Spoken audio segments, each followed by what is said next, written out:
Good morning. I'm going to go get my hair done for the first time in, I think probably at this point, oh my goodness, I think it's been 9 months. I'm very excited because it is very grown out.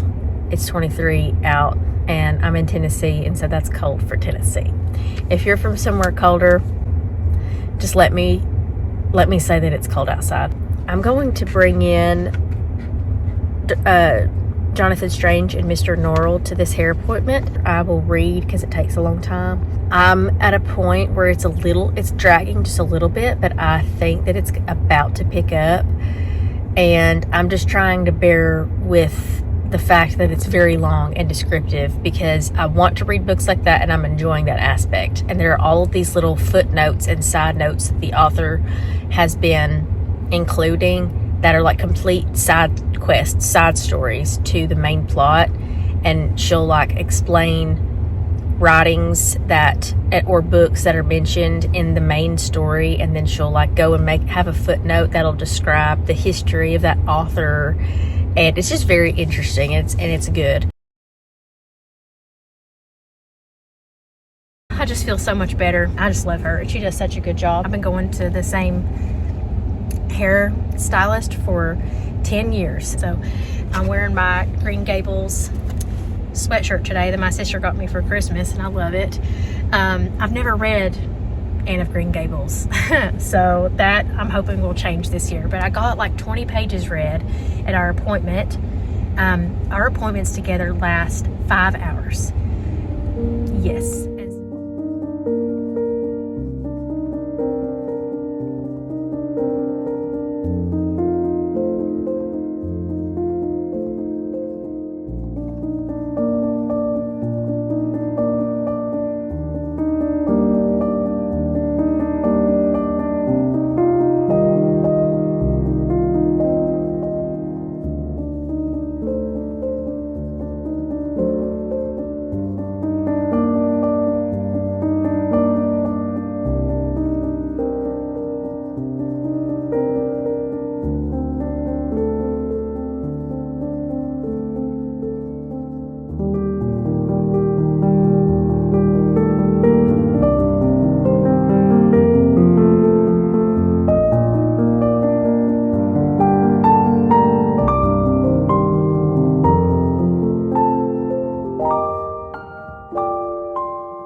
I just finished getting my grocery pickup a second ago, and now I'm waiting in the parking lot at Aldi to get a few other things before the snowstorm comes. I'm going to sit here for at least a half hour. I have a half hour until Aldi opens, and read my Bible and do some of the workbook prompts that I have. And here, this is a booklet that my church writes and puts out and distributes.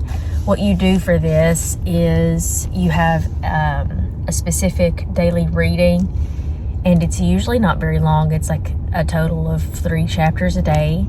And then you have a prayer guide. So we're praying for different things all across each congregation. They've added something new for this quarter, and it's a daily prayer verse. So it's something that you write down or pray throughout the day. So it's like praying the scripture. If you want to know more about that, I will link a book if I remember, or may I just say it here if I forget. It's called Praying the Bible by Donald S. Whitney, and it explains that process really well. And then this big section right here is, as you read in scripture, you go and you glean things from that, and you write down like something that you saw within the text, a praise to lift up, a sin to confess, an attitude to change, and so on. And then I'm also this year reading the Bible chronologically, and so I created for myself a little list to follow along with that. And then this is my devotional book, Thou Givest, They Gather. This was my January devotional read. Also, I wanted to show you guys my Bible too. This is a heavy one. This is the CSB wide margin. It's not a reference Bible, I don't believe. Let me see. No, it's not.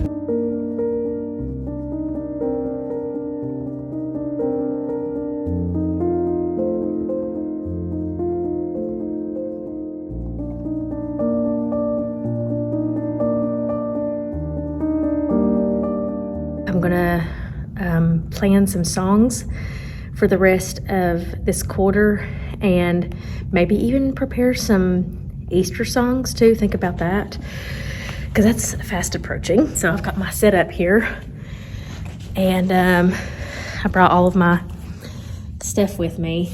I've got my laptop, my Cultivate What Matters weekly goal planner. I've been doing Cultivate What Matters planners and products for probably 4 years. It is a weekly goal planner, and so it helps you like track habits and stuff. And then I have my planner here. I'm a planner gal, so this is my planner. That's from Plum Paper, and I also customize my planner from Plum Paper every single 6 months, but I actually got a year planner this time. This is what my planner looks like. It has like meals, and it just really helps me live my life. I'm studying the book of Hebrews with a friend of mine, and so I have my ESV New Testament. It's like the Bible in notebook form. So this is what it looks like, and it's large. It's like the size of a large notebook.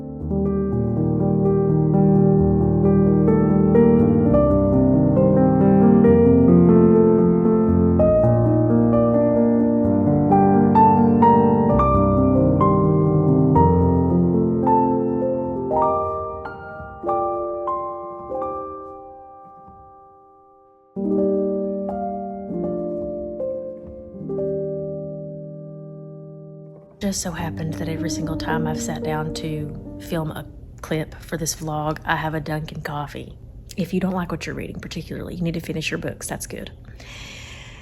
But if you are in a reading slump and you don't like what you're reading right now, or you don't know what to read next, you need to read The Princess and the Goblin by George MacDonald. It is probably one of my favorite books of 2024, if not like the favorite. There is another book after The Princess and the Goblin. That book is it's a kid's book, but it is so profound.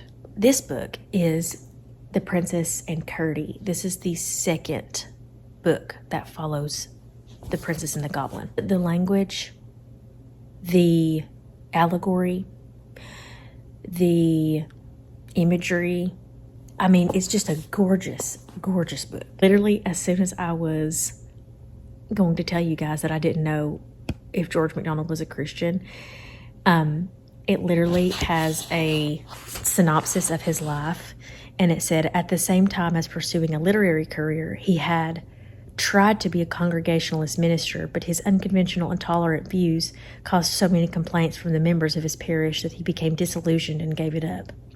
He never lost his ideals, however, which also shine through many of his 50 or so books, and he espoused causes such as the education of women, which was frowned upon in those days. It is interesting because, oh, my hair.